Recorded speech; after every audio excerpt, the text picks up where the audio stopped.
Hi നമസ്കാരം, ഞാൻ രാകേഷം G. ഒരുപാട് നാളുകൾക്ക് ശേഷം, ഒരുപാട് നാളെന്ന് പറഞ്ഞാൽ ഏകദേശം ഒരു 1.5 വർഷത്തിന് ശേഷം നമ്മൾ സ്ഥിരം യൂസ് ചെയ്യുന്ന GoPro Hero11 ഈ കാണുന്ന മോഡൽ ഞാനൊന്ന് ചെറുതായിട്ടൊന്ന് അപ്ഗ്രേഡ് ചെയ്യുകയാണ്. ശരിക്കും പറഞ്ഞു കഴിഞ്ഞാൽ എനിക്ക് തോന്നുന്നു ഈ ഒരു 1.5 വർഷം കൊണ്ട് ഒരുപാട് വീഡിയോസ് ഞാൻ ഈ ഒരു ക്യാമറയിൽ ഷൂട്ട് ചെയ്തിട്ടുണ്ട്. നമ്മുടെ കൂടുതലും MG ടിപ്സിലുള്ള വീഡിയോസും കാര്യങ്ങളൊക്കെ നമ്മുടെ ഈ ഒരു ക്യാമറയിൽ തന്നെയാണ് എടുക്കുന്നത്. അതുമാത്രമല്ല വേറെ ഒരുപാട് വീഡിയോസ്. കാരണം എനിക്ക് ഏറ്റവും ഇഷ്ടം ഈ GoProയിൽ എനിക്ക് ഏറ്റവും ഇഷ്ടപ്പെട്ട ഒരു കാര്യം എന്ന് പറഞ്ഞു കഴിഞ്ഞാൽ നമ്മുടെ സ്റ്റെബിലൈസിങ് തന്നെയാണ്. പക്കാ സ്റ്റെബിലൈസിംഗ് എന്ന് പറഞ്ഞാൽ പക്കാ സ്റ്റെബിലൈസിംഗ്. അപ്പം ഇനി കുറേ കാലങ്ങൾ മാറിക്കൊണ്ട്, അതായത് ടെക്നോളജീസ് മാറിക്കൊണ്ടിരിക്കുന്നു. 9 ആണ് എൻ്റെ ഇരിക്കുന്നത്, അതായത് ഈ ഇരിക്കുന്ന മോഡൽ Hero11 ആണ്. അപ്പം 9ൻ്റെ ഒരു പ്രത്യേകത എന്ന് പറഞ്ഞു കഴിയുമ്പോൾ നമുക്ക് ഫ്രണ്ടിൽ ആദ്യമായിട്ട് സ്ക്രീൻ വരുന്ന ഹീറോയുടെ, അതായത് GoPro Heroയുടെ ആദ്യത്തെ മോഡലാണ് 9 എന്ന് പറയുന്നത്. അപ്പോൾ ഇതിനു മുമ്പ് ഞാൻ യൂസ് ചെയ്തിരുന്ന ഓസ്മോ ആക്ഷൻ ക്യാമറ കണ്ടിട്ടുള്ള ആൾക്കാർക്ക് അറിയാം. അതിന് ഫ്രണ്ട് സ്ക്രീൻ ഉള്ളതായിരുന്നു.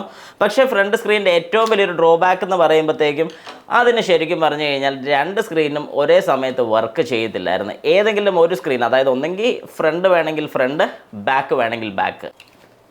ഇതാണ് ഞാൻ പറഞ്ഞ ആ ഒരു ഓസ്മോ ആക്ഷൻ ക്യാമറ. ഇതിൻ്റെ ഏറ്റവും വലിയ ഇതാണ് ഞാൻ പറഞ്ഞ ആ ഓസ്മോ ആക്ഷൻ ക്യാമറ. ഇതിൻ്റെ ഏറ്റവും വലിയൊരു ഡ്രോ ബാക്ക് എന്ന് പറയാൻ പറ്റുന്ന ഒരു കാര്യം, ഇതിപ്പോൾ ഓൺ ചെയ്ത് കഴിഞ്ഞാൽ ഇപ്പോൾ കണ്ടോ, ഇപ്പോൾ എല്ലാവർക്കും എന്നെ കാണാൻ സാധിക്കും. പക്ഷേ ഇതിൻ്റെ ഫ്രണ്ട് സ്ക്രീന് വർക്കിംഗ് അല്ല. ഇനി ഇതിൻ്റെ ഫ്രണ്ട് സ്ക്രീൻ വർക്ക് ചെയ്യുന്നുണ്ടെങ്കിൽ ഈ ഒരു ബട്ടൺ, ഇവിടെ ഒരു ബട്ടൺ പ്രസ് ചെയ്ത് കഴിഞ്ഞാൽ നമുക്കിതിൻ്റെ ഫ്രണ്ട് സ്ക്രീൻ വർക്ക് ചെയ്യിക്കാൻ സാധിക്കും. ഇതുപോലെ ഫ്രണ്ട് സ്ക്രീൻ ഇപ്പോൾ വർക്കിംഗ് ആണ്. അപ്പോൾ എനിക്ക് ഫ്രണ്ടിലേക്ക് ഇങ്ങനെ നോക്കി സംസാരിക്കാം. പക്ഷേ ഇതിൻ്റെ ഒരു ഡ്രോ ബാക്ക് കാണാൻ സാധിക്കത്തില്ല. അപ്പോൾ അങ്ങനെ ഒരു വിഷയം ഉണ്ടായിരുന്നു. പക്ഷേ കിടുക്കൻ ക്യാമറ ആയിരുന്നു ഓസ്മോ ആക്ഷൻ എന്ന് പറഞ്ഞാൽ പറയാതിരിക്കാൻ പറ്റത്തില്ല. ഓക്കെ, അപ്പം നമ്മുടെ ഈ Hero11 നമുക്കൊന്ന് ജസ്റ്റ് ഒന്ന് അപ്ഗ്രേഡ് ചെയ്ത് നമ്മുടെ 11 എടുത്തിരിക്കുകയാണ്. ശരിക്കും പറഞ്ഞാൽ ഇത് നിങ്ങളെല്ലാം, അതായത് സബ്സ്ക്രൈബേഴ്സിൻ്റെ എല്ലാം സപ്പോർട്ട് കൊണ്ടാണ് ഞാൻ ഈ ഒരു ക്യാമറ എടുത്തിരിക്കുന്നത്. കാരണം ഞാൻ ഒറ്റയ്ക്ക് വിചാരിച്ചു കഴിഞ്ഞാൽ എനിക്കിത് ചിലപ്പം സാധിക്കണമെന്നില്ല. നമ്മളിപ്പം ജോലി ചെയ്യുന്നുണ്ട്, കാര്യങ്ങളൊക്കെ ഉണ്ടെങ്കിൽ പോലും ഒരു ബാക്ക് സപ്പോർട്ട് എന്നുള്ള രീതിയിൽ യൂട്യൂബും എന്നെ ഒരുപാട് ഹെൽപ്പ് ചെയ്യുന്നുണ്ട്. യൂട്യൂബ് ഹെൽപ്പ് ചെയ്യുമെന്ന് പറഞ്ഞാൽ നിങ്ങളൊക്കെ തന്നെയാണ് അതിനുള്ള വലിയ കാരണങ്ങൾ. അപ്പം നമുക്ക് ഏതായാലും സ്റ്റാർട്ട് ചെയ്യാം. നമുക്ക് ഇതിൻ്റെ ഒരു അൺബോക്സിങ്ങും ഇതിൻ്റെ കുറച്ചൊരു റിവ്യൂസും കൂടെ നമുക്കൊന്ന് നോക്കാം. ഇതും ഈ ഒരു 9 തമ്മിലുള്ള വ്യത്യാസം എന്താണ്, അല്ലെങ്കിൽ ഇത് വെച്ച് യൂസ് ചെയ്യുമ്പോഴത്തേക്കും വീഡിയോ ക്വാളിറ്റിയുടെ ഡിഫറൻസ് എന്തൊക്കെയാണെന്നുള്ള ഒരു സാധാരണക്കാരൻ്റെ, അതായത് എന്നെപ്പോലുള്ള ഒരു സാധാരണക്കാരൻ്റെ കണ്ണിൽ കൂടെ നോക്കുമ്പോഴത്തേക്കും എന്ത് മനസ്സിലാക്കാൻ സാധിക്കുമെന്ന് ഞാനൊന്ന് പറഞ്ഞുതരാം. അപ്പം നിങ്ങൾക്ക് ഇനി എടുക്കാൻ പ്ലാനുള്ള ആൾക്കാർക്ക് ജസ്റ്റ് കണ്ടു കഴിഞ്ഞാൽ സ്റ്റാർട്ടേഴ്സ്, അതായത് ബിഗ്നേഴ്സ് ആയിട്ടുള്ള ആൾക്കാർക്ക് ഒരുപാട് ഹെൽപ്ഫുൾ ആയിരിക്കും എന്ന് ഞാൻ വിശ്വസിക്കുന്നു. കാരണം ഞാനും ഈ ഒരു യൂട്യൂബിൽ ഇറങ്ങിയതിന് ശേഷം മാത്രമാണ് ക്യാമറാസിനെ കുറിച്ച് കൂടുതൽ ഡീറ്റെയിൽ ആയിട്ട് പഠിക്കാൻ തുടങ്ങിയത്. അപ്പോൾ അങ്ങനെ പഠിച്ചപ്പോഴേക്കും ഒരുപാട് കാര്യങ്ങൾ എനിക്ക് മനസ്സിലാക്കാൻ സാധിച്ചിട്ടുണ്ട്. എന്താണ് ഓരോ രീതിയിലും നമ്മൾ വീഡിയോ എടുക്കുന്ന സമയത്ത് അല്ലെങ്കിൽ ഫോട്ടോ എടുക്കുന്ന സമയത്ത് മനസ്സിലാക്കേണ്ട കാര്യങ്ങളും എന്നുള്ളതിനെ കുറിച്ചൊക്കെ ഒരുപാട് ഡീറ്റെയിൽസ് ആയിട്ട് എനിക്ക് മനസ്സിലാക്കാൻ സാധിച്ച ഈ ഒരു യൂട്യൂബിന് ശേഷമാണ്, യൂട്യൂബിൽ വീഡിയോസ് ഇടാൻ തുടങ്ങിയതിന് ശേഷമാണ്.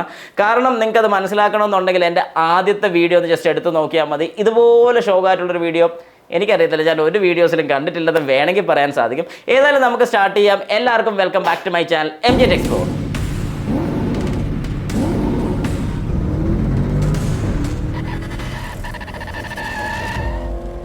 ഓക്കെ, അപ്പം നമുക്ക് പിന്നെ ഏതായാലും ഒന്ന് പെട്ടെന്ന് അൺബോക്സ് ചെയ്യാം. സംഭവം ഇതിന് വേറെ കത്തിയോ കാര്യങ്ങളൊന്നും വേണ്ട. ഇതിൻ്റെ സൈഡിലൊരു ഇങ്ങനെ നൈസായിട്ട് കീറിയെടുക്കാനുള്ള സാധനമുണ്ട്. അവരവിടെ കൊണ്ടൊരു സാധനം ഒട്ടിച്ചിട്ടേ ജസ്റ്റ് ഇങ്ങനെ സ്ട്രിപ്പ് ചെയ്തെടുത്താൽ മതി. യെസ്, ഓപ്പണായി. നമ്മുടെ Hero11 മേടിച്ചപ്പം കിട്ടിയതുപോലത്തെ അതേ സെയിം ഒരു ബാഗ് നമുക്ക് കിട്ടിയിട്ടുണ്ട്. അപ്പോൾ തൽക്കാലം ബോക്സും താഴ്ത്തു ഇട്ടതാണ്. യെസ്, നമുക്കിവനെ ഏതായാലും ഒന്ന് തുറന്നു നോക്കാം എന്തൊക്കെയാണ് ഇതിനകത്തുള്ളത്.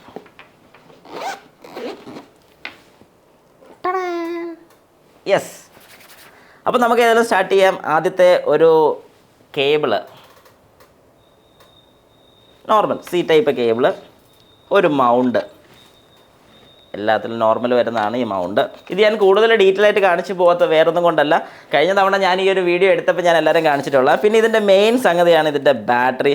ഇത് നമ്മുടെ നോർമൽ ടൈപ്പ് ബാറ്ററി അല്ല വരുന്നത്, ഇതിന് കുറച്ച് പ്രത്യേകതയുള്ള ബാറ്ററിയാണ്. നമുക്ക് കിട്ടിയിരിക്കുന്ന ബാറ്ററിക്ക് ഒരു ചെറിയ ഡിഫറൻസ് ഉണ്ട്. ഇതൊരു വൈറ്റ് ആണ് വരുന്നത്. നമുക്ക് നേരത്തെ വന്നുകൊണ്ടിരുന്നത് പലർക്കും അറിയാം ബ്ലൂ കളറാണ് വന്നുകൊണ്ടിരുന്നത്. അപ്പോൾ ഇതിൻ്റെ ബാറ്ററി നമ്മൾ തൽക്കാലം സൈഡിലോട്ടൊന്ന് മാറ്റി നമ്മുടെ മെയിൻ ഐറ്റം, അതായത് നമ്മുടെ GoPro Hero11. യെസ്, അപ്പോൾ നമുക്ക് പിന്നെ ഒന്ന് അൺപാക്ക് ചെയ്യാം. രക്ഷയില്ല, അതേടെ. അപ്പോൾ ഇതാണ് നമ്മുടെ Hero11. അപ്പം അടിപൊളി സാധനമാണ്. പിന്നെ ഇത് രണ്ടിൻ്റെ വ്യത്യാസം പ്രത്യക്ഷത്തിൽ നോക്കിക്കഴിഞ്ഞാൽ ഇവിടെ ഒരു 11ഉം ഇവിടെ ഒരു 9ഉം നമുക്ക് കാണാൻ സാധിക്കും. പിന്നെ ഇവിടെ GoPro എന്ന് എഴുതിയിരിക്കുന്ന വൈറ്റും ലെവലിൽ വരുമ്പോൾ ബ്ലൂവും, അത് ലെവലിൽ മാത്രമല്ല 10ലും ബ്ലൂ തന്നെയാണ്. ഇനി ഞാൻ ഈ 9 തൽക്കാലം ഒന്ന് മാറ്റി വയ്ക്കുകയാണ്. വെയിറ്റ് വൈസ് വെച്ച് നോക്കുമ്പോൾ എനിക്ക് വലിയ ഡിഫറൻസ് തോന്നുന്നില്ല. ഓക്കെ, ഇനി കുറച്ച് മാനുവൽസും കാര്യങ്ങളൊക്കെ ഇവിടെയുണ്ട്. അത് നമുക്ക് തൽക്കാലം അതുപോലെ അവിടെ വെച്ച് സമയം പോലെ ഒന്ന് വായിച്ച് നോക്കാം. ഇനി നമുക്ക് ഇവനെ ഒന്ന് തുറക്കാം. ഇത് ഓപ്പൺ ചെയ്ത് കഴിഞ്ഞാൽ ബാക്കിയുള്ള ഭാഗങ്ങൾക്കൊന്നും വലിയ വ്യത്യാസങ്ങളോ കാര്യങ്ങളോ ഇല്ല. നമുക്ക് ഏതായാലും ബാറ്ററി ഒന്ന് ഇടാം. യെസ്, ബാറ്ററി ഇട്ടു. മെമ്മറി കാർഡ് പഴയത് തന്നെ, അതായത് ആ 9ൽ കിടന്ന മെമ്മറി കാർഡ് തന്നെ ഞാൻ ഇതിലോട്ട് ഇൻസേർട്ട് ചെയ്യുകയാണ്. അത് 128 GB ഞാൻ യൂസ് ചെയ്യുന്നത്. യെസ്, അതും ഞാൻ ഇൻസേർട്ട് ചെയ്തു. ഈ ഒരു ഷീൽഡ്, ഇത് ക്ലോസ് ചെയ്യാൻ അന്നത്തേലും ഇന്നത്തേലും ഒരേ ബുദ്ധിമുട്ട് തന്നെയാണ്. ഇനി ഞാനൊന്ന് ഓൺ ചെയ്യുകയാണ്. ഈ സൈഡിലാണ് ഓൺ ബട്ടൺ വരുന്നത്. ഞാനൊന്ന് ഓൺ ബട്ടൺ പ്രസ് ചെയ്യുകയാണ്. യെസ്, നമുക്കിവിടെ കാണാൻ സാധിക്കും GoPro എന്നൊക്കെ എഴുതി കാണിക്കുന്നത്. ഓക്കെ, അപ്പോൾ നമുക്കിനിയിപ്പോൾ നോക്കുമ്പോൾ മനസ്സിലാവും ഇതിനകത്ത് കുറേ ലാംഗ്വേജ് സെലക്ഷനും കാര്യങ്ങളൊക്കെ ഉണ്ട്. ഇംഗ്ലീഷ് സെലക്ട് ചെയ്യുകയാണ്. അതിന് ലീഗൽ സ്റ്റഫും കാര്യങ്ങളൊക്കെ yes I agree.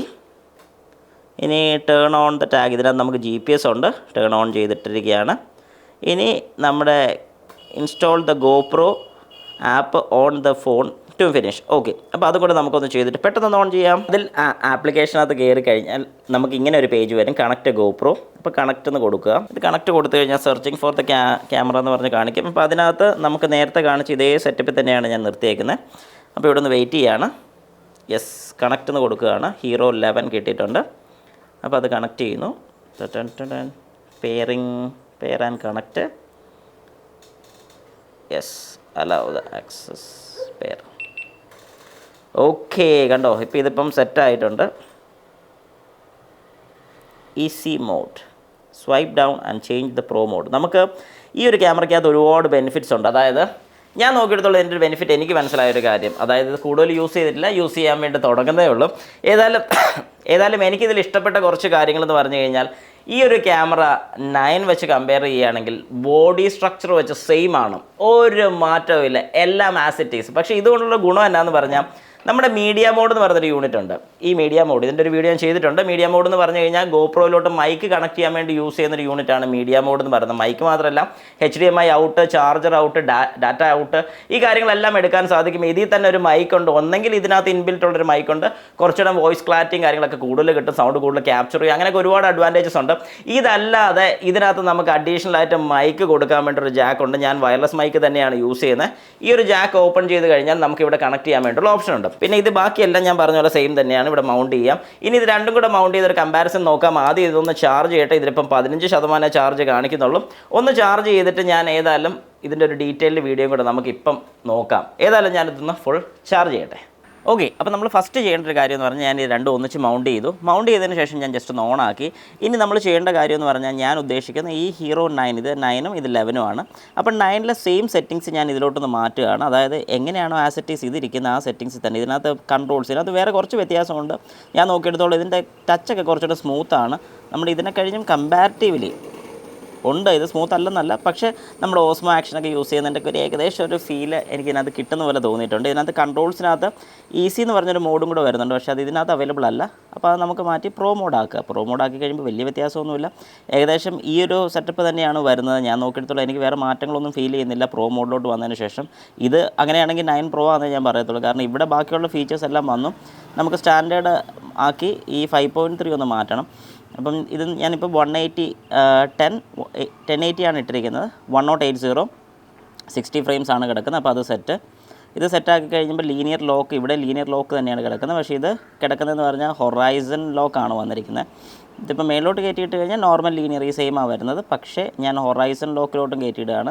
Horizon lock ഇട്ട് കഴിഞ്ഞാൽ നമ്മുടെ ഇത് തിരിയത്തില്ല, മീൻസ് നമുക്ക് ഏത് ഡയറക്ഷനാണോ പിടിച്ചിരിക്കുന്നത്, എങ്ങനെ തിരിച്ചെന്ന് പറഞ്ഞാലും ഇത് ഒരു കാരണവശാലും ഉൾട്ടാകത്തില്ല. അതായത് ഏത് പൊസിഷനിലാണ് നമ്മൾ പിടിക്കുന്നത്, എത്ര അനക്കി പോയാലും ആ ഒരു ഫീല് കിട്ടത്തില്ല. അത് നമ്മുടെ വീഡിയോ നമുക്കത് കാണാൻ സാധിക്കും.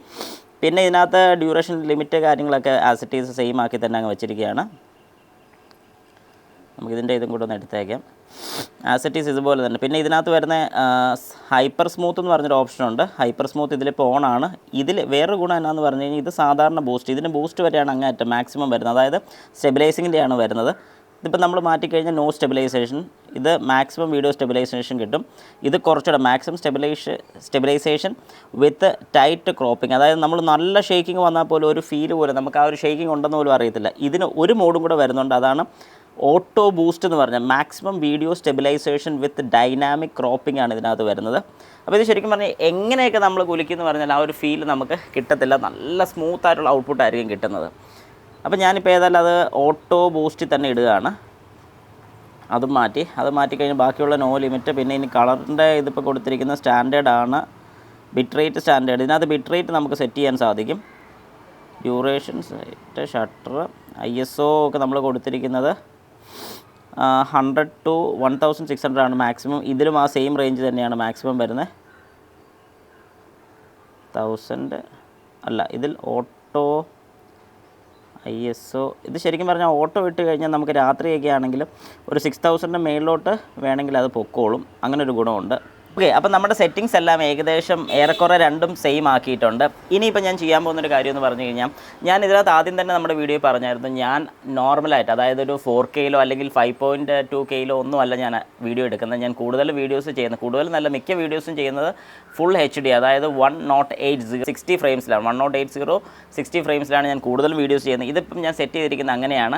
പലരും പല രീതിക്കാണ് വീഡിയോസ് ചെയ്യാൻ ഉദ്ദേശിക്കുന്ന ആൾക്കാർ. അപ്പോൾ ക്ലാരിറ്റി കൂടുതൽ വേണം, നല്ല റെസൊല്യൂഷൻ വേണമെന്നൊക്കെ ഉണ്ടെങ്കിൽ നിങ്ങൾക്ക് 4K അതിന് മേലോട്ട് എടുക്കാൻ സാധിക്കും. പക്ഷേ ഞാൻ കൂടുതൽ വീഡിയോസ് ചെയ്യുന്നത് എനിക്ക് ഭയങ്കര ക്ലാരിറ്റി വേണ്ട, നോർമൽ ക്ലാരിറ്റിയാണ് ഞാൻ ഏറ്റവും കൂടുതൽ പ്രതീക്ഷിക്കുന്നത്. അതുകൊണ്ടാണ് ഞാൻ എല്ലാ വീഡിയോസും ഈ പറഞ്ഞ റേഞ്ചിൽ എടുക്കുന്നതിൻ്റെ കാര്യം. ഏതായാലും ഞാൻ ഇതിലൊന്ന് എടുത്ത് എല്ലാവർക്കും ഇപ്പോൾ ഒന്ന് കാണിച്ചു തരാം. എന്നിട്ട് ഇതിൻ്റെ ഒരു കംപ്ലീറ്റ് റിവ്യൂ, അതായത് 11 എങ്ങനെയുണ്ടെന്നുള്ള ഒരു 6 months എങ്കിലും ഞാൻ യൂസ് ചെയ്തിട്ട് അതിൻ്റെ ഒരു കംപ്ലീറ്റ് റിവ്യൂയും കൂടെ ഞാൻ ഷുവറായിട്ടും ചെയ്യുന്നതായിരിക്കും. ഓക്കെ, അപ്പോൾ നമ്മുടെ പരിപാടി ഏതായാലും നമുക്ക് സ്റ്റാർട്ട് ചെയ്യാം. അതായത് ഞാൻ ആദ്യമേ കാണിച്ചു തന്നതുപോലെ 2 ക്യാമറാസും ഞാൻ ഇതുപോലെ തന്നെ വെച്ചിട്ടുണ്ട്, GoPro Hero 9 Hero11. പിന്നെ ഞാൻ ഇതിനെക്കുറിച്ച് ഭയങ്കര വലിയ കാര്യങ്ങളെന്ന് പറഞ്ഞു കഴിഞ്ഞാൽ എക്സ്പേർട്ടായിട്ടുള്ള ആൾക്കാർ പറയുന്ന പോലെ അല്ല പറയുന്നത്. പിന്നെ ഇതിനകത്ത് ഞാൻ ചെയ്യുന്ന രീതി, അല്ലെങ്കിൽ ഞാൻ പൊതുവെ വീഡിയോ എടുക്കുന്ന രീതിക്കാണ് രണ്ടും സെറ്റ് ചെയ്തിരിക്കുന്നത്. ഞാൻ കാണിച്ചതുപോലെ 1080, അതായത് ഫുൾ HDയിലാണ് ചെയ്യുന്നത്, അതും 60 ഫ്രെയിംസ്. ഏകദേശം എനിക്ക് നോക്കുന്ന സമയത്ത് GoPro Hero 9 കുറച്ചുകൂടെ വെട്ടം കൂടുതലുള്ളതുപോലെ ഈ പറയുന്ന പോലെ 11 അത്ര ഒരു പ്രകാശം ഇല്ലാത്തൊരു ഫീലാണ് എനിക്ക് കിട്ടുന്നത്. പിന്നെ ഒരു കാര്യം ഞാൻ ഇന്ന് പഠിച്ചൊരു കാര്യം എന്ന് പറഞ്ഞാൽ, ഇതിനകത്ത് ലൈറ്റിൻ്റെ അഡ്ജസ്റ്റ്മെൻറ്റ് ചെയ്യാൻ സാധിക്കും. അതായത് നമ്മുടെ ഫോണിനകത്ത് തന്നെ ബ്രൈറ്റ്നസ് കൂട്ടുകയും കുറയ്ക്കുകയും ചെയ്യുന്ന പോലെ തന്നെ 11 എനിക്ക് സാധിച്ചു എന്നുള്ളതും കൂടെയാണ് ഞാൻ ഇൻഫോം ചെയ്യുന്നത്. ഏതായാലും നമുക്ക് രണ്ടിൻ്റെ മൈക്കിൻ്റെ ക്വാളിറ്റിയും ഞാൻ സംസാരിച്ചുകൊണ്ട് നടക്കുന്ന സമയത്ത് എങ്ങനെയുണ്ട് എന്നുള്ളതിനെക്കുറിച്ചൊക്കെ ജസ്റ്റ് ഒന്ന് നമുക്കൊന്ന് അറിയാം. ഏതായാലും ഞാൻ 2 റെക്കോർഡ് ചെയ്യുകയാണ്. ഓക്കെ, അപ്പം എല്ലാവർക്കും നമസ്കാരം. ഞാൻ രാകേഷ് MG ടിപ്സിലേക്ക് അല്ലെങ്കിൽ MG എക്സ്പ്ലോറിലേക്ക് അല്ലെങ്കിൽ നമ്മുടെ ചാനലിലേക്ക് എല്ലാവർക്കും സ്വാഗതം. ഇപ്പം നമുക്ക് കാണാൻ പറ്റുന്ന ഏകദേശം ഈ ഒരു വെട്ടം എന്നുദ്ദേശിക്കുന്ന വൈകിട്ട് ഒരു 5:30 സമയത്തുള്ളൊരു രീതിയാണ്. അപ്പം നമുക്കറിയാൻ സാധിക്കും എത്രത്തോളം വെട്ടമുണ്ട്. ഇനി നമ്മുടെ വാഹനത്തിനകത്ത് കയറിയിരുന്ന് നമുക്ക് ജസ്റ്റ് ഒന്ന് നോക്കാം. അന്നേരം രണ്ടും തമ്മിലുള്ള വ്യത്യാസങ്ങൾ നിങ്ങൾക്ക് മനസ്സിലാകും. ഇനി ഞാൻ ഓരോ മൈക്കിൻ്റേതായിട്ടൊന്ന് പറഞ്ഞു തരാം. ഇപ്പം നമ്മൾ കേട്ടുകൊണ്ടിരിക്കുന്ന മൈക്ക് എന്ന് പറഞ്ഞാൽ നമ്മുടെ സോണിയുടെ മൈക്ക് തന്നെയാണ്. അത് ഞാനൊന്ന് കട്ട് ചെയ്തിട്ട് ഇപ്പോൾ ഓരോ ഫോണിൽ അല്ലെങ്കിൽ ഓരോ ക്യാമറയ്ക്കകത്തുള്ള മൈക്കിൻ്റെ ഇൻഡിവിജ്വലായിട്ടുള്ളതെന്ന് കേൾപ്പിച്ച് തരാം. നമ്മുടെ ലെഫ്റ്റ് സൈഡിൽ, അതായത് ഞാനിപ്പോൾ ലെഫ്റ്റ് സൈഡിൽ കീപ്പ് ചെയ്തിരിക്കുന്ന GoProയുടെ Hero 9 ആണ്. അപ്പം 9ലുള്ള സൗണ്ടാണ് നമ്മളിപ്പോൾ കേൾക്കുന്നത്. Hello 1 2 3 mic check, hello 1 2 3 mic check. ഇപ്പം നിങ്ങൾ കേൾക്കുന്ന ഈ സൗണ്ട് 9ൽ നിന്ന് വരുന്നതാണ്. ഇനി അതൊന്ന് മാറ്റി 11ൻ്റെ സൗണ്ടും കൂടി ഞാനിപ്പോൾ ഒന്ന് കേൾപ്പിച്ച് തരാം. ഇപ്പം നിങ്ങൾ ഈ കേൾക്കുന്നത് 11ൻ്റെ സൗണ്ടാണ്. പക്ഷേ 11നകത്ത് ഞാൻ അഡീഷണലായിട്ട് ഒന്നും ആഡ് ചെയ്തിട്ടില്ല. ഈ പറഞ്ഞ 2 ക്യാമറാസിലും ഒരു അഡീഷണൽ ഫിറ്റ്മെൻറ്റ്സോ ഒന്നും ഞാൻ ആഡ് ചെയ്തിട്ടില്ല. സാധാരണ ഞാൻ ഇതിനകത്ത് യൂസ് ചെയ്യുന്നതെന്ന് പറഞ്ഞു കഴിഞ്ഞാൽ നമ്മുടെ മീഡിയ മോഡ് യൂസ് ചെയ്യുന്നതാണ്. പക്ഷേ മീഡിയ മോഡോ കാര്യങ്ങളോ ഒന്നും ഞാൻ യൂസ് ചെയ്യാതെ രണ്ടിൻ്റെ ഡിഫറൻസാണ് ഇപ്പോൾ നിങ്ങൾ കേൾക്കുന്നത്. ഇപ്പോൾ കേട്ടുകൊണ്ടിരിക്കുന്നത് 11ൻ്റെ ആണ്. ഇനി ഇപ്പോൾ തൽക്കാലം നമ്മുടെ നോർമൽ വീഡിയോയുടെ സൗണ്ട് പോട്ടെ. ഓക്കെ, ഇനി ഇതിനകത്തുള്ള ഞാൻ കണ്ടത് ഒരു ഹൊറൈസൺ ലോക്ക് എന്ന് പറയുന്നൊരു സെറ്റപ്പും കൂടി ഞാൻ ഇപ്പോൾ എല്ലാവർക്കും ഒന്ന് കാണിച്ചു തരാം. ഇപ്പോൾ എൻ്റെ കയ്യിൽ നിന്ന് ഇപ്പോൾ ഈ ക്യാമറ അങ്ങോട്ടും ഇങ്ങോട്ടും ഒക്കെ ആകുന്നുണ്ട്. ഇതേ കണ്ടോ, ഇങ്ങനെയൊക്കെ ചെരിഞ്ഞാലും എത്രത്തോളം ഈ വീഡിയോയ്ക്ക് മാറ്റം വരുന്നുണ്ട് നിങ്ങൾ മനസ്സിലാക്കുക. ഇനി ഞാനിതൊരു സ്ട്രെയിറ്റ് പിടിച്ചു കഴിഞ്ഞാലും ഒരെണ്ണത്തിൽ മാത്രം മാറ്റമില്ല. ഇത് ഞാനിങ്ങനെ തലതിരിച്ച് പിടിച്ചു. എന്നെ ഇപ്പോൾ തലതിരിച്ചാണ് പിടിച്ചിരിക്കുന്നത്. ഒരു ക്യാമറയ്ക്കകത്ത് മാത്രം ഞാൻ നേരെ നിൽക്കുന്ന, ഒരെണ്ണത്തെ തലതിരിച്ചാണ് നിൽക്കുന്നത്. ഇപ്പോൾ ഇതിൻ്റെ ഔട്ട് നിങ്ങൾക്ക് കാണുമ്പോൾ മനസ്സിലാവും എന്താണ് അവിടെ വ്യത്യാസം വന്നതെന്ന്. ഇതൊക്കെ ചെറിയ വ്യത്യാസമല്ല, ഇതൊക്കെ വലിയൊരു വ്യത്യാസമാണ്. പക്ഷേ പ്രൈസ് റേഞ്ചിങ്ങിലും ആ ഒരു വ്യത്യാസം വരുന്നുണ്ട്. പിന്നെ സാധാരണ ഞാൻ പിടിച്ചിരിക്കുന്ന രീതിക്ക് എനിക്ക് 11 കുറച്ചുകൂടെ വൈഡാണ്, പക്ഷേ ഈ പറയുന്ന പോലെ 9 അത്രയും വൈഡല്ല എന്ന് തോന്നിയിട്ടുണ്ട്. അത് തോന്നൽ മാത്രമല്ല, കറക്റ്റായിട്ടുള്ളൊരു കാര്യം തന്നെയാണ് ഞാൻ ഈ കമ്മ്യൂണിക്കേറ്റ് ചെയ്യുന്നത്. ഇങ്ങനെ കുറച്ച് കാര്യങ്ങളാണ് എനിക്കിതിനകത്ത് പ്രധാനമായിട്ട് മാറ്റം തോന്നി. പിന്നെ ബാക്കിയുള്ളതൊക്കെ നമുക്കറിയാവുന്നത് പോലെ നമ്മുടെ GoPro എന്ന് പറയുമ്പോഴത്തേക്കും ഏറ്റവും മെയിനായിട്ട് വരുന്ന സ്റ്റെബിലൈസേഷൻ തന്നെയാണ്. കാരണം സ്റ്റെബിലൈസേഷൻ എന്ന് പറയുമ്പോഴത്തേക്ക് അതൊരു പീക്കിലാണ് നിൽക്കുന്നത്. നമ്മുടെ ഒരു നോർമൽ സ്റ്റെബിലൈസിങ്ങോ കാര്യങ്ങളോ അല്ല അതിൽ വരുന്നത്. ഒരു നല്ലൊരു എന്നാ പറയുന്നത് ഒരു ഹൈ ലെവൽ അല്ലെങ്കിൽ ഒരു ഹൈ എൻഡ് സ്റ്റെബിലൈസിങ് തന്നെയാണ് നമ്മുടെ ഗോപ്രോയ്ക്ക് വരുന്നത്. ഇനിയിപ്പോൾ ഇത് വെച്ചുകൊണ്ട് ഞാൻ ഓടുകയോ ചാടുകയോ എന്ത് ചെയ്താലും അതിന് ഏറ്റവും വലിയൊരു ബെസ്റ്റ് എക്സാമ്പിളാണ് ഞാൻ ഈ കാണിച്ചത്. തലതിരിച്ച് പിടിച്ചാൽ പോലും നമുക്ക് വരുന്ന മാറ്റം എന്താണെന്ന് നിങ്ങൾക്ക് വ്യക്തമായിട്ട് അറിയാം. അപ്പോൾ ഇതൊക്കെയാണ് മെയിനായിട്ടുള്ളൊരു കാര്യം. പിന്നെ ബാറ്ററി ബാക്കപ്പും കാര്യങ്ങളും എല്ലാം കൂടെ ഒന്ന് ചെക്ക് ചെയ്ത് നോക്കിയിട്ട് ഞാൻ ഏതായാലും കുറച്ചൊന്ന് യൂസ് ചെയ്തിട്ട്, കാരണം 9ൻ്റെ യൂസേജ് നിങ്ങൾ എൻ്റെ എല്ലാ വീഡിയോസിലും കാണുന്നതാണ്. ഇനി വാഹനത്തിനകത്ത് കയറുന്ന സമയത്ത് ഒരു വെട്ടത്തിൻ്റെ വ്യത്യാസം കൂടെ നമുക്കൊന്ന് നോക്കാം. ജസ്റ്റ് കാറിനകത്ത് കയറി കഴിയുമ്പോഴത്തേക്കും ഇപ്പം നിങ്ങൾക്ക് കാണാൻ സാധിക്കും. സാധാരണ ഞാൻ ഇതുപോലെ ഒരു കാറിനകത്തിരുന്ന് ഒരു വീഡിയോ ചെയ്യുന്ന സമയത്ത് ലൈറ്റിങ്ങിൻ്റെ ഡിഫറൻസും കാര്യങ്ങളൊക്കെ, കാരണം ഇതിനകത്ത് ഞാനിപ്പോൾ യൂസ് ചെയ്തിരിക്കുന്നത് പറഞ്ഞു കഴിഞ്ഞാൽ ഏത് സ്റ്റാൻഡേർഡിലാണോ 9 ഞാൻ റെക്കോർഡ് ചെയ്യുന്നത് അതേ സെയിം സ്റ്റാൻഡേർഡിൽ തന്നെയാണ് ഇപ്പോൾ 11 റെക്കോർഡ് ചെയ്തുകൊണ്ടിരിക്കുന്നത്. ഒരു കളർ ഗ്രേഡിങ്ങോ കാര്യങ്ങളോ ഒന്നും ഇല്ലാതെയാണ് ഞാൻ ഇതിൻ്റെ ഔട്ട്പുട്ട് നിങ്ങൾക്കിപ്പം തന്നുകൊണ്ടിരിക്കുന്നത്. പക്ഷേ എനിക്ക് ഇതിനകത്ത് നോക്കുന്ന സമയത്ത് ഏറ്റവും പക്കയായിട്ട് തോന്നുന്ന 9 ആണ്. പക്ഷേ ഈ പറയുന്ന പോലെ 11 ആണ്. പുതിയ സെൻസറും കാര്യങ്ങളൊക്കെ വരുന്ന സെൻസേഴ്സിൻ്റെ ഡിഫറൻസും കാര്യങ്ങളൊക്കെ അതിനകത്ത് നമുക്ക് വളരെ വ്യക്തമായിട്ട് അറിയാൻ സാധിക്കും. നിങ്ങൾക്ക് ഏതായാലും ഈ ഫുട്ടേജ് കാണുന്ന സമയത്ത് എനിക്കിപ്പോൾ വ്യക്തമായിട്ട് കാണാമെന്ന് ചോദിച്ചാൽ ഈ കാണുന്നത് വെച്ച് എനിക്കൊരു എക്സ്പ്ലനേഷൻ തരാൻ സാധിക്കത്തുള്ളൂ. പക്ഷേ ഇത് നമ്മുടെ വീഡിയോ എഡിറ്റിംഗ് സെക്ഷനിലോട്ട് വന്നു കഴിഞ്ഞ് ഞാനിത് എഡിറ്റ് ചെയ്യുമ്പോൾ എനിക്ക് അറിയാൻ പറ്റത്തുള്ളൂ എന്തൊക്കെ മാറ്റങ്ങൾ എനിക്ക് വളരെ വ്യക്തമായിട്ട് പറയാൻ സാധിക്കുന്നുള്ളൂ. ഏതായാലും ഞാൻ കുറച്ച് ദിവസം കൂടെ യൂസ് ചെയ്തിട്ട് ഞാൻ ഉറപ്പായിട്ടും ഇതിൻ്റെ ഒരു കംപ്ലീറ്റ് റിവ്യൂ, അല്ലെങ്കിൽ ഇതിനകത്ത് ഞാൻ പറയുന്നത് പോലെ അല്ല, പക്ഷേ ഇത് കുറച്ച് നാൾ യൂസ് ചെയ്തിട്ട് എങ്ങനെയുണ്ട് 11 എന്നുള്ളതിനെക്കുറിച്ച് ഒരു ഡീറ്റെയിൽ വീഡിയോയും കൂടെ ഞാൻ ഇടുന്നത്. ഓക്കെ, ഇപ്പം നമ്മൾ രാത്രി ഒരു ഷോട്ടാണ് ഇപ്പോൾ എടുക്കുന്നത്. രാത്രി എന്ന് പറയുമ്പോൾ ഏകദേശം ഈ ഒരു ചെറിയൊരു ട്യൂബ് ലൈറ്റിൻ്റെ വെട്ടം എല്ലാവർക്കും കാണാൻ സാധിക്കും. മൈക്ക് ഞാനിപ്പോൾ ഇതിൻ്റെ ഒറിജിനൽ മൈക്കാണ് യൂസ് ചെയ്യുന്നത്. ഞാൻ മാറി മാറി കാണിച്ചു തരാം ഏത് മൈക്കാണ് ഇപ്പോൾ വർക്ക് ചെയ്യുന്നത് എന്നുള്ളത്. അപ്പോൾ നിങ്ങൾക്ക് അതിൻ്റെ വ്യത്യാസം മനസ്സിലാവും. എൻ്റെ വീടിൻ്റെ ഫ്രണ്ടിൽ തന്നെയാണ് ഞാൻ നിൽക്കുന്നത്. ഏതായാലും ബാക്ക്ഗ്രൗണ്ട് നല്ല ഇരുട്ടുണ്ട്. നമുക്ക് ജസ്റ്റ് ബാക്കിലോട്ടൊന്ന് ഇറങ്ങി നോക്കാം, അതായത് പുറത്തോട്ടൊന്ന് ഇറങ്ങി നോക്കാം. ഈ പുറത്തോട്ട് ഇറങ്ങുന്ന സമയത്ത് എങ്ങനെയുണ്ട് അതിൻ്റെ വെട്ടം കാര്യങ്ങളൊക്കെ നിങ്ങൾക്ക് ഇപ്പോൾ അറിയാൻ പറ്റും. ഇപ്പം ഞാനിങ്ങനെ നിൽക്കുന്ന സമയത്ത് എത്രത്തോളം പ്രകാശം നിങ്ങൾക്ക് കാണാൻ പറ്റില്ല, എൻ്റെ ഫേസ് എത്രത്തോളം. ഇപ്പം ലെഫ്റ്റ് സൈഡ്, അതായത് നമ്മുടെ GoPro Hero 9 എനിക്കിവിടെ വെട്ടം കുറവ് പോലെ ഫീൽ ചെയ്യുന്നുണ്ട്, ക്ലാരിറ്റിയും കുറവ് തോന്നുന്നുണ്ട്. പക്ഷേ റൈറ്റ് സൈഡിലെ ക്ലാരിറ്റി തോന്നുന്നുണ്ട്, അതായത് നമ്മുടെ GoPro Hero 11. ഇനിയിപ്പോൾ ഞാൻ കുറച്ച് ഇരുട്ടൊന്നാക്കുകയാണ്. എൻ്റെ ബാക്ക്ഗ്രൗണ്ട് ഓക്കെ, ബട്ട് എൻ്റെ ഫേസ് ഒട്ടും ക്ലിയർ അല്ല. ഇതിൽ കുറച്ചുകൂടി ഇരുട്ടാകുന്ന സമയത്ത് എനിക്ക് 9-നകത്ത് തന്നെ ഏകദേശം എന്തൊക്കെയോ ഒരു രൂപം ഫീൽ ചെയ്യുന്നുണ്ടെന്നല്ലാതെ ഒട്ടും ക്ലിയർ ആകുന്നില്ല. അപ്പോൾ രാത്രിയിലത്തെ കാര്യത്തിൽ രണ്ടും വളരെ മോശമാണ്. പിന്നെ ഒരു എക്സ്ട്രാ ലൈറ്റ് ഫിറ്റ് ചെയ്യുകയാണെങ്കിൽ നമുക്ക് കുറച്ചുകൂടെ ഒരു എന്നാ പറയുന്ന ഒരു ബാക്ക്ഗ്രൗണ്ട് നന്നായിട്ട് കാണാൻ സാധിക്കും. പക്ഷേ അത്യാവശ്യം ഒരു ട്യൂബ് ലൈറ്റിൻ്റെ വെട്ടവും കാര്യങ്ങളൊക്കെ ഉണ്ടെങ്കിൽ വലിയ ഫ്ലിക്കറിങ്ങോ കാര്യങ്ങളോ ഇല്ലെന്ന് എനിക്ക് വിശ്വസിക്കുന്നു. കാരണം ഈ ചെറിയ ലെൻസിൽ കൂടെയാണ് ഞാനിത് കാണുന്നത്, അല്ലെങ്കിൽ ആ ചെറിയ ഡിസ്പ്ലേ കൂടെയാണ് കാണുന്നത്. പക്ഷേ അതിലെനിക്ക് ഓക്കെ. ഇനി നമ്മുടെ മുറിയിലോട്ടും കൂടെ ഒന്ന് കയറി നോക്കാം. അതായത് നമ്മുടെ ചെറിയ സ്റ്റുഡിയോ സെറ്റപ്പ് ഇതിലോട്ട് കയറി കഴിയുമ്പോഴും ഓക്കെ, കാരണം ഈ സൈഡിൽ നിന്നാണ് ലൈറ്റ് വരുന്നത്, എൻ്റെ ബാക്ക് സൈഡിൽ നിന്നാണ് ലൈറ്റ് വരുന്നത്. അപ്പോൾ ഈ ഒരു ലൈറ്റിൽ അത്യാവശ്യം ഓക്കെ എന്ന് പറയാൻ സാധിക്കും.